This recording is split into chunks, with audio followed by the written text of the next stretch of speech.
ዛሬ የምትሰሩትን ስራ ከ5 ዓመት በኋላ እንደ ዛሬ የሚሆን ይመስላችኋል? ብዙ ሰው አሁን ላይ ኤአይን ስራችንን ይቀማናል እያለ ፍርሃቱን እያሳየ ነው። ግን እውነታው ምንድነው?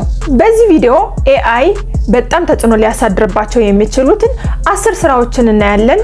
ከኔ ጋር ቆዩ። ኤአይ ምንድነው? ኤአይ ማለት ሰውን ሙሉ በሙሉ አይተካም፣ ግን ደግሞ ተደጋጋሚ ያላቸው ስራዎችና ብዛት ያላቸው ስራችንን ያቀላጥፍልናል፣ ያግዘናል ማለት ነው። አሁን ላይ በ2026 ኤአይ ከሚጠቀሙ ሰዎችና ኤአይ ከማይጠቀሙ ሰዎች ኤአይ የሚጠቀሙ ሰዎችን ይበልጥ ፕሮዳክቲቭ እየሆኑ እየመጡ ነው። ኤአይ ሊያግዘን ከሚችልባቸው ስራዎችን 10ን ልንገራችሁ። ቁጥር 1 ዳታ ኢንተሪ። ዳታ ኢንተሪ ምንድነው?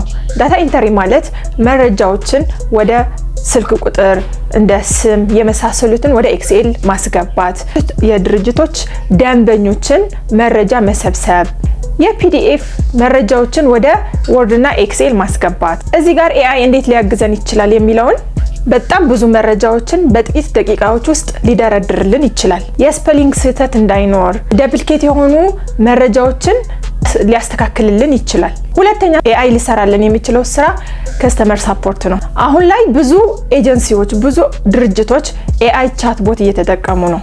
24 ሰዓት ሰዎችን ሊሰሩት የሚገባ ስራውን 24 ሰዓት በመስራት ኤአይ ቻትቦትን በመጠቀም ስራችንን ሊያቀልልን ይችላል። ሶስተኛ ደግሞ ኮፒራይቲንግ ነው። ጽሁፎች ሊያዘጋጅልን ይችላል። ስክሪፕት፣ ሲቪ። እኛ ስክሪፕት ለመጻፍ ብዙ ማሰብ፣ ብዙ ነገር ማድረግ ያስፈልጋል አይደለ? ኤአይ ግን በቀላሉ ስክሪፕት ሊሰጠን ይችላል። ጊዜያችንም ሊቆጥብልን ይችላል። ግን ደግሞ እዚህ ጋር ኤአይ ሁሉም ስራ ስለሰራው እኛ ዝም ብለን ማለፍ የለብንም። ቼክ ማድረግ አለብን። ቼክ የማድረግ ኃላፊነት የራሳችንን ነው። አራተኛ ስራ ደግሞ ኤአይ ሊያግዘን የሚችለውን ሲምፕል የሆነ ግራፊክስ ዲዛይን ነው። ሎጎ፣ ፖስተር፣ ኢሜጆች ጀነሬት ሊያደርግልን ይችላል። እኛ የሚጠበቀው ፕሮምፕት መስጠት ብቻ ነው። እንዲህ አይነት ፎቶ ፈልጋለሁ፣ እንዲህ አይነት ሎጎ ፈልጋለሁ ብለን ቴክስት ማስገባት፣ ፕሮምፕት ማስገባት ብቻ ነው ከኛ የሚጠበቅብን። አምስተኛ ስራ ደግሞ ቤዚክ ትራንስሌሽን ነው። አሁን ላይ ኤአይን ተጠቅመን ማንኛውም አይነት ቋንቋ ልናስተረጉም እንችላለን።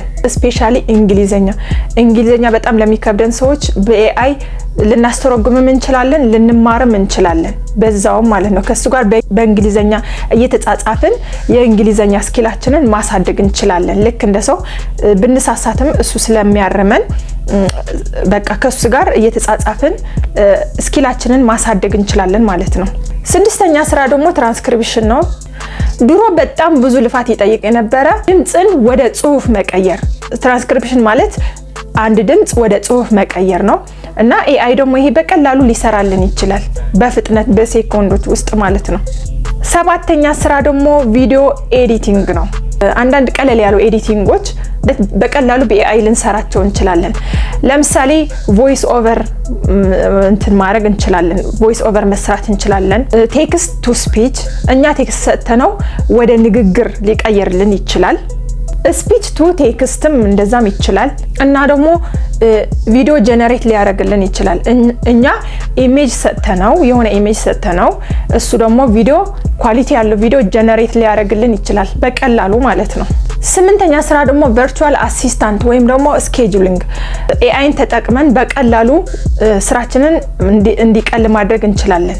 ቀጠሮችን ማስያዝ፣ ኢሜል መመለስ፣ የሚቲንግ ጊዜ ማስተካከል። ኤአይ ይሄ ሁሉ ስራ በፍጥነት ሊሰራልን ይችላል። ዘጠነኛ ስራ ደግሞ ቤዚክ ሪሰርች ነው። እኛ የምንፈልገው አይነት መረጃ ለኤአይ ጠይቀነው በፍጥነት መረጃ ፈልጎ ሊያመጣልን ይችላል። ሪሰርች ሊያደርግልን ይችላል። መረጃም ሰመር ሊያደርግልን ይችላል። ከዛ ደግሞ መረጃ ሲሰበስብ ከአንድ ቦታ ብቻ አይደለም፣ ከብዙ ቦታዎችን ሪሰርች አድርጎ ነው የሚያመጣልን። ስለዚህ ኤአይን ተጠቅመን ሪሰርች ማድረግ እንችላለን ማለት ነው። አስረኛ ደግሞ ስቶክ ኢሜጅ ክሪኤሽን ይባላል። ይሄ ማለት ለቢዝነሶች፣ ለዌብሳይቶች የተለያዩ ኢሜጆች ያስፈልጋል። ማርኬቲንግ የሚሆን ኢሜጅ ሊሰጠን ይችላል። ኤአይ ደግሞ በዚህ ሊሰራልን የሚችለው ቅድም እንዳልኳችሁ እኛ ቴክስት ሰጥተነው የምንፈልገው አይነት ኢሜጅ ይሰጠናል። በጥቂት ሴኮንዶች ውስጥ ፕሮፌሽናል የሆነ ኢሜጅ ሊሰጠን ይችላል።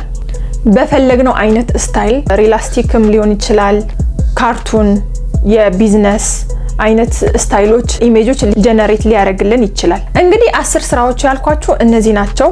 ሌላም ተጨማሪ ካሉ እናንተ በኮሜንት አሳውቁኝ። ኤአይ ሰዎችን ሊተካ አይችልም። ግን ደግሞ ችግሩ እዚህ ጋር በ2026 በዚህ ጀነሬሽን ላይ ኤአይ የሚጠቀሙ ሰዎች ጊዜም ይቆጥባሉ፣ ኳሊቲ ያለው ስራ ይሰራሉ። በእርግጥ ኤአይ ሰውን አይተካም፣ ግን ደግሞ ስራችንን በደንብ ያቀላጥፍልናል። ኳሊቲ ያለው እኛ ሳንደክም ኳሊቲ ያለው ስራዎችን ሊሰራልን ይችላል ማለት ነው። ስለዚህ መፍራት ሳይሆን ያለብን ኤአይን እንዴት መጠቀም እንዳለብን መማር። አሁን ላይ ብዙ ቦታዎች ስልጠና እየተሰጡ ነው። ፕሮምፕት ኢንጂነሪንግ በሚለው እነ እሸቱ ምናምንም ይሰጣሉ። እና ኤአይ በምንም ወይ ይሁን በከፍላችሁም ይሁን በራሱ በኤአይም ይሁን በምንም ይሁን ስለ ኤአይ መማር መቻል አለባችሁ። መፍራት ሳይሆን ኤአይ በጭራሽ ስራችሁ ሊቀማችሁ አይችልም፣ ግን ደግሞ እናንተ ልታዙት ይገባል። ቪዲዮዬ ከተመቻችሁ ሰብስክራይብ፣ ላይክ፣ ሼር አድርጉልኝ። ቀጣይ ደግሞ አሪፍ የሆነ ቪዲዮ ይዤ እመጣለሁ። እስከዛ ባይ ባይ።